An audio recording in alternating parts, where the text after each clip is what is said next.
pinaka-bridge from the parking lot going to the building. Pasok tayo. Okay, dito aircon. Nung nagte-training ako for dito, ako init. Ayun, malamig na. Okay, we are here at the ambulatory care unit. We saw the patient. We just prepared the patient for surgery. We talk about the surgery and possible complications of the operation. Okay, we'll go now to the operating room. What's your name? By Davy ba? Huh? By Davy. From what country? India. India. What part of India? Maharashtra. Southward. No, it's more on the western part though. What? Central?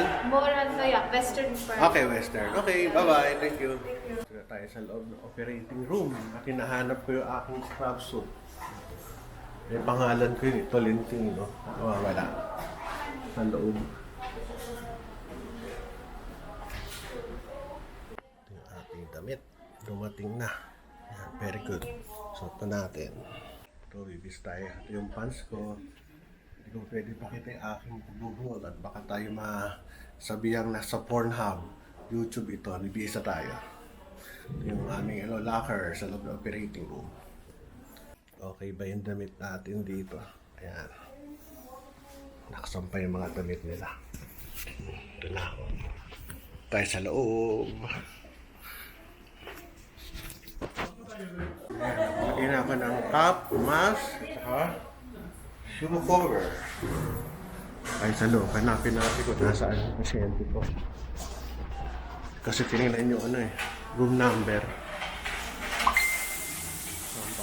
Dito tayo sa malaki. Room 4.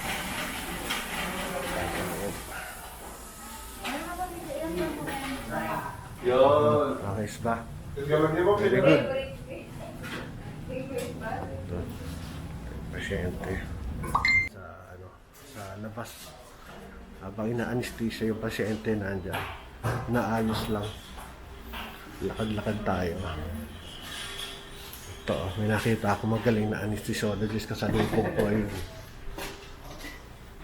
Are you medical students? I will from London? From Australia? US?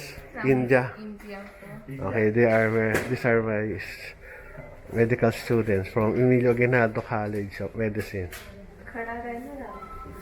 I have a question. Why him? Your boyfriend? No. No, not yet. Friends? Okay. Very good. Are they lovers? Not yet. No. Okay, very good.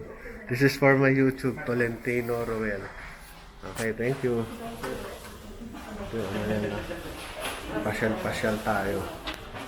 Ito yung pasyente, ito yung paa. Sinishave lang yung mukha kasi ang surgery ko nasa upper portion of the body. Hindi natin pwede pakita kasi privacy ng pasyente bawal natin ipakita. Even any identity, bawal.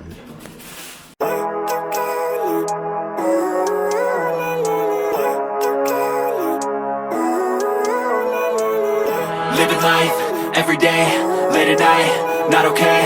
All I want, and I pray, all I need are some better days. Fuck me, I'm looking in the mirror, so foggy, but I've never seen clearer. I don't really think anyone can save me, and honestly I'm not really sure I want saving. I like to be my own worst enemy. There's no risk if you don't try at anything, so I'ma just keep buying everything. See you in the next life, hope to be a better me. I don't think that my head's on straight, gotta flip it and grip it and go and get an x-ray.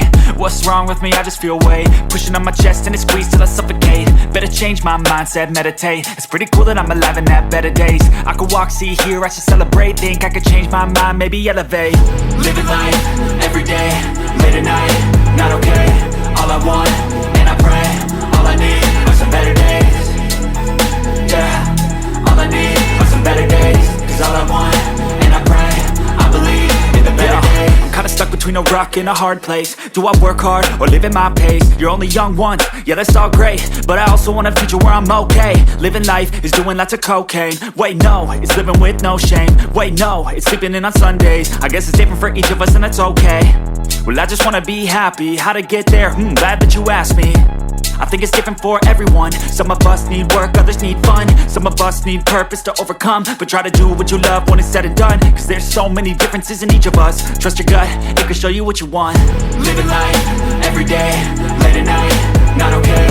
All I want, and I pray, all I need are some better days. Yeah, all I need are some better days. Cause all I want, and I pray, I believe in the better days. Living life, every day, late at night, not okay. All I want, and I pray, all I need are some better days.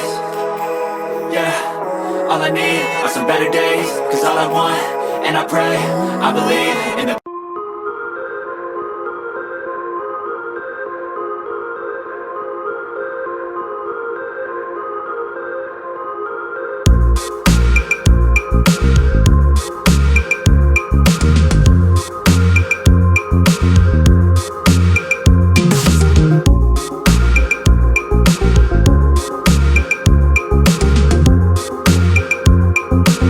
Tapos tayo ng surgery. Bilis ah. Ang bilis naman natin. Less than 50 minutes. 45 minutes lang. Kakain pa ako. Tanggalin na natin yung glove.